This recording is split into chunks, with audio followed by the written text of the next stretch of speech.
राधे राधे दोस्तों, आज हम सुनेंगे बैकुंठ चौदस की कहानी। अगर आपने बैकुंठ चौदस का व्रत किया है, पूजन किया है, तो साथ में आपको कहानी भी सुननी चाहिए। इससे व्रत का पूरा फल मिलता है। आइए अब हम सुनते हैं कार्तिक मास में सुनी जाने वाली बैकुंठ चौदस की पौराणिक और सच्ची कहानी। एक बार बहुत छोटा सा गाँव था। उस गाँव में एक राजा की 2 बेटियाँ थीं। एक बार राजा ने अपनी दोनों बेटियों से पूछा कि तुम किसके भाग्य का खाती हो। तो बड़ी बेटी बोली कि पिताजी मैं तो आपके भाग्य का खाती हूँ। लेकिन छोटी बेटी सुगंधा बोली कि पिताजी मैं तो अपने भाग्य का खाती हूँ। उस दिन अपनी छोटी बेटी की बात सुनकर राजा को बड़ा क्रोध आया। राजा अपनी मन ही मन सोचने लगा कि मैं कमाता हूँ, इन सबके खिलाता हूँ, अच्छे से अच्छा कपड़ा गहना पहनाता हूँ, फिर भी ये कहती है कि मैं अपने भाग्य का खाती हूँ। दूसरे दिन राजा ने अपने विश्वास पात्र मंत्री को बुलवाया और उससे कहा कि तुम 2 लड़के जल्दी से जल्दी ढूंढो। राजा बोला, एक लड़का तो ऐसा ढूंढो जो नामी गिरामी राजा का पुत्र हो, और दूसरा ऐसा लड़का ढूंढो जो गरीब से गरीब भिखारी कंगाल ढूंढ कर लाओ। मैं अपनी दोनों बेटियों का विवाह करना चाहता हूँ। तब उस मंत्री ने 2 लड़के ढूंढे। राजा ने अपनी बड़ी बेटी की शादी धूमधाम से की। उसे बहुत सारा सोना चांदी, कपड़े गहने बर्तन, दास दासियाँ, हाथी घोड़े ऊँट हाथी रथ सब दिए।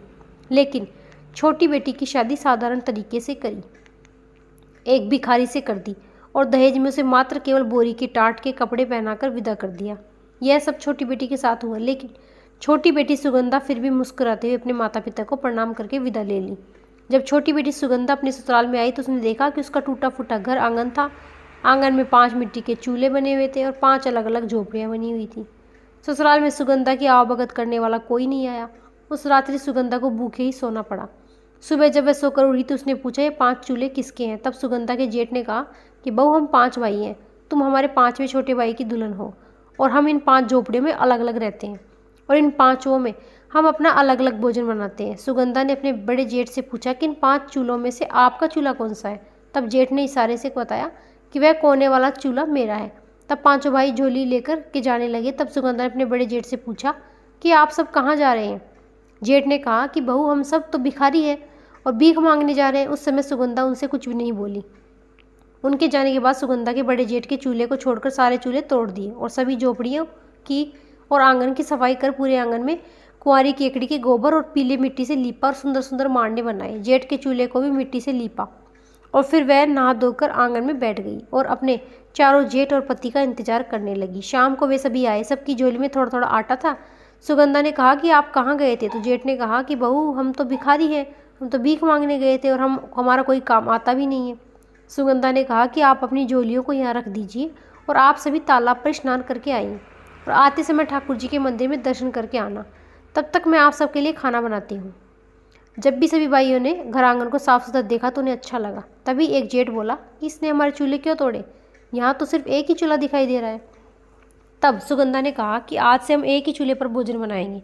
रोज मैं भोजन बनाऊंगी और आप सब भोजन करना। बड़ा जेठ कुछ समझदार था। उसने कहा कि जैसा बहू कहेगी हम वैसा ही करेंगे, इसलिए तुम सब मेरे साथ तालाब पर चलो, हम स्नान करके ठाकुर जी के दर्शन करके आएंगे। 5 भाई महीनों तक नहाते धोते नहीं थे। उनकी दाढ़ी मूछ बड़ी हुई थी। सबसे पहले उन्होंने दाढ़ी मूछ कटवाई, फिर तालाब पर रगड़ रगड़ कर स्नान किया। साफ कपड़े पहने आते समय वे मंदिर में दर्शन करने के लिए गए।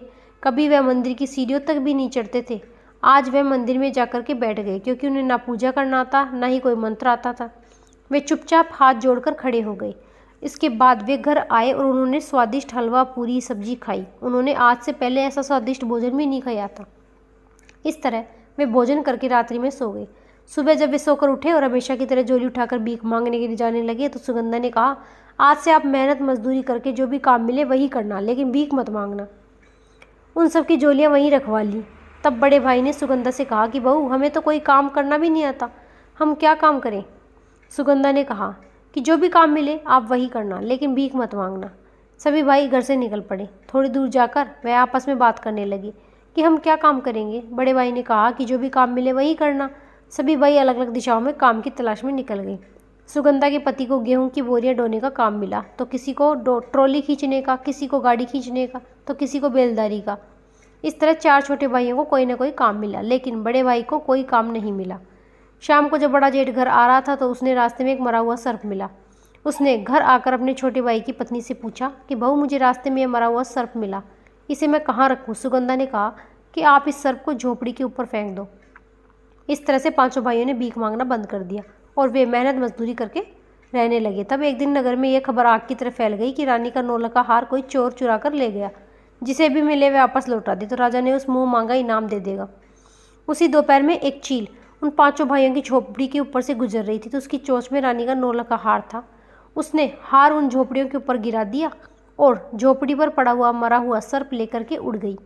शाम को जब 5 भाई झोपड़ी में आए तब बड़े जेठ की नज़र झोपड़ी पर चमकती हुई चीज़ पर पड़ी। जेठ ने चमकती हुई चीज़ को उठाया तो वह हार निकला। जेठ ने वह हार लाकर अपने छोटे भाई को बहू को दे दिया। नई बहू हार को देखकर बोली कि यह हार तो इस नगर के राजा की रानी का है। जेठ से बोले कि आप यह हार जा करके कल राजा को दे देना। जेठ ने ऐसा ही किया।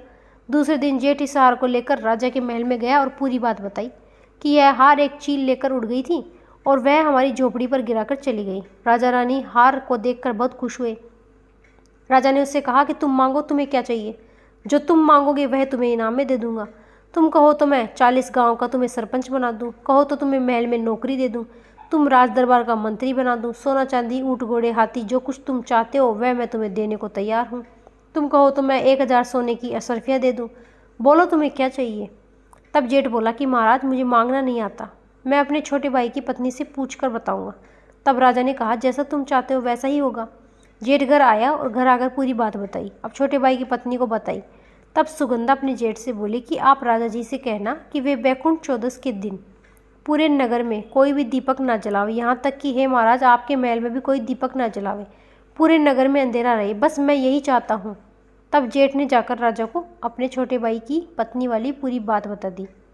राजा ने कहा कि बस इतनी सी बात, मैं तुम्हारी बात का मान रखूँगा, पूरे नगर में ही नहीं महल में भी दीपक नहीं जलाऊंगा। तब राजा ने पूरी नगरी में यह ढिंढोरा पिटवाया कि कोई भी बैकुंठ चौदस के दिन दीपक न जलावे, सभी अपने घर घरों में अंधेरा रखे।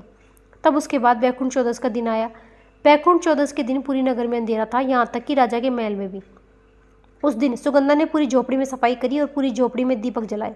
जगह जगह उसने मांडे मांडे केसर की अगरबत्ती जलाई। शाम हुई, रात हुई। बैकुंठ चौदस की रात्रि को माता लक्ष्मी बैकुंठ से नीचे उतरी।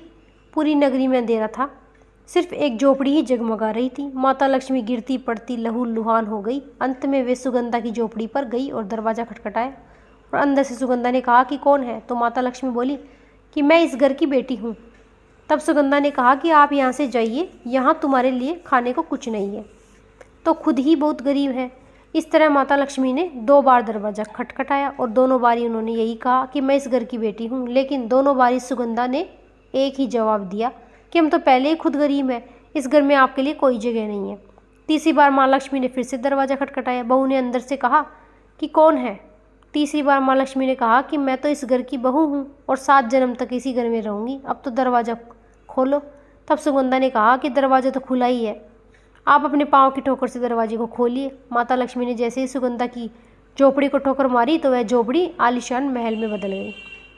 घर में अन्न धन के भंडार भर गए। सुगंधा पहले से ही आरती की थाली लेकर बैठी हुई थी। सुगंधा ने माता लक्ष्मी को चौकी पर बिठाया, आरती करी, मिठाई का भोग लगाया। सुबह जब 5 भाई सोकर उठे तो उन्होंने देखा कि उनकी टूटी फूटी झोपड़ी एक सुंदर महल में बदल गई। घर में अन्न धन के भंडार भर गए। कुछ ही समय में वे केसरी कस्तूरी का व्यापार करने लगे। दिन और दिन रात चौगुनी तरक्की करी। घर में नौकर चाकर घोड़ा गाड़ी ऊँट सब हो गए। उनकी ख्याति दूर दूर तक फैल गई। दूसरी तरफ उधर राजा का सारा ठाट बाट जाता रहा। उनकी बड़ी बेटी को ससुराल वालों ने निकाल दिया। अब वह राजा स्वयं भी राजा नहीं रहा। उनके नौकर चाकर हाथी घोड़े सब जाते रहे। अब तो राजा भी स्वयं केसर कस्तूरी का व्यापार करने लगा। एक दिन राजा ने सुना कि किसी नगर में कोई केसर कस्तूरी का व्यापार करता है जो माल को 4 गुना पैसे में खरीद देते हैं। राजा ने सोचा कि वहीं जाकर केसर कस्तूरी बेचता हूँ, पैसे भी 4 गुना मिल जाएंगे। और उसी नगरी में मैंने अपनी छोटी बेटी को भी शादी करी है तो उसकी भी हालत देख लूँ। जब मैंने अपनी बड़ी बेटी की शादी देखभाल कर पैसे वाले घर में करी थी, आज उसकी ऐसी दशा है तो उसकी तो और भी बुरी हो दशा होगी। तब राजा ने एक व्यापारी का वेश बनाया और उसी नगरी में जाकर आवाज़ लगाने लगे कि कोई केसर कस्तूरी ले लो, कोई केसर कस्तूरी ले लो। तभी सुगंधा ने अपने पिताजी की आवाज़ पहचान ली। उसने अपने नौकरों को बुला करके कहा कि उस व्यापारी को आदर के साथ महल में लेकर आओ और उनकी केसर कस्तूरी को उनकी मुँह मांगे दाम पर खरीद लो और उन्हें बढ़िया सा बढ़िया स्वादिष्ट भोजन खिलाओ। तब नौकरों ने ऐसा ही किया। राजा जब खाना खा रहे थे तो सुगंधा अलग अलग महंगे महंगे कपड़े और कीमती जेवरात पहनकर अपने पिता को घूंघट निकाल करके भोजन परोस रही थी। जब राजा ने पूरा भोजन खा लिया तो अंत में सुगंधा पान का बीड़ा लेकर अपने पिता के पास पहुंची। अब की बार वह शादी वाले कपड़े जो कि उसके पिता ने पहना करके विदा किए थे, टाट की बोरी के कपड़े पहन कर की गई और वह बोली, पिताजी बीड़ा पान खाओ। पिता ने उसे देखकर कहा कि बेटी क्या तू इस घर में नौकरानी है?